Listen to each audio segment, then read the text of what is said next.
আগামীকাল পলাতক ক্ষমতাচ্যুত প্রধানমন্ত্রী শেখ হাসিনা জুলাই হত্যা মামলার রায়ের তারিখ ঘোষণা ঘিরে লকডাউনের নামে কার্যক্রম নিষিদ্ধ আওয়ামী লীগের যে কোনো নাশকতা ঠেকাতে আইনের সর্বোচ্চ প্রয়োগ করা হবে। গোয়েন্দা পুলিশ ডিবি প্রেস ব্রিফিংয়ে এ তথ্য জানানো হয়েছে। পুলিশ বলছে দলটির শীর্ষ নেতারা দেশ থেকে পালিয়ে বিদেশে বসে বেকার যুবকদের অর্থ দিয়ে নাশকতা করাচ্ছে। এসব কর্মকাণ্ড রুখে দিতে নিরাপত্তা বলয় তৈরি করা হয়েছে। তামজিদ সুমনের রিপোর্ট। শেখ হাসিনার মামলার রায়ের তারিখ ঘোষণাকে কেন্দ্র করে গত কয়েকদিন থেকে রাজধানীতে থমথমে পরিস্থিতি বিরাজ করছে। কার্যক্রম নিষিদ্ধ সংগঠন আওয়ামী লীগ লকডাউন কর্মসূচি ঘোষণার পর গত ৩ দিনে বাসে আগুন দেয়া সহ বেশ কয়েকটি নাশকতা ঘটেছে। এমন অবস্থায় আইনশৃঙ্খলা পরিস্থিতির উন্নয়ন ও নাশকতা দমনে রাজধানীকে নিরাপত্তার চাদরে ঢেকে ফেলা হয়েছে। গুরুত্বপূর্ণ স্থাপনা ও সড়কে তৎপর রয়েছে র্যাব পুলিশ সদস্যরা।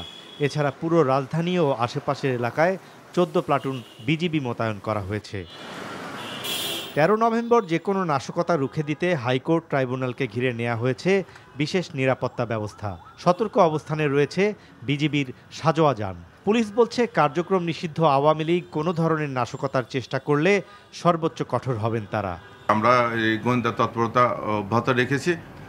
কেউ যদি কোনো নাশকতা বা আইনশৃঙ্খলা বিঘ্ন করার জন্য কোনো কর্মকাণ্ড করে অবশ্যই আমরা তাদেরকে আইনের আওতায় নিয়ে আসবো এবং তাদেরকে কঠোরভাবে দমন করব। আমরা সবার সহযোগিতা নিয়ে আইনের যেটুকু প্রয়োগের ক্ষমতা আছে এটা আমরা সর্বোচ্চ প্রয়োগ করব। যারা গা ঢাকা দিয়ে নিরীহ মানুষকে অর্থ প্রদান করে নাশকতা করার চেষ্টা করছে তাদেরকে প্রতিহত করা হবে বলেও জানায় পুলিশ। ম্যাক্সিমামই যারা করতেছে আপনারা সবাইকে চেনেন, তারা কিন্তু সোশ্যাল মিডিয়াতে active.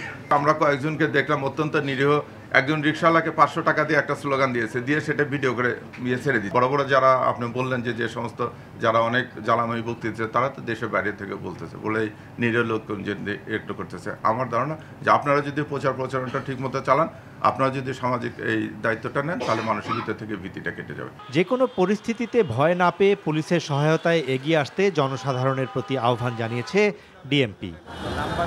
Tamjid Suman, NTV news, Dhaka.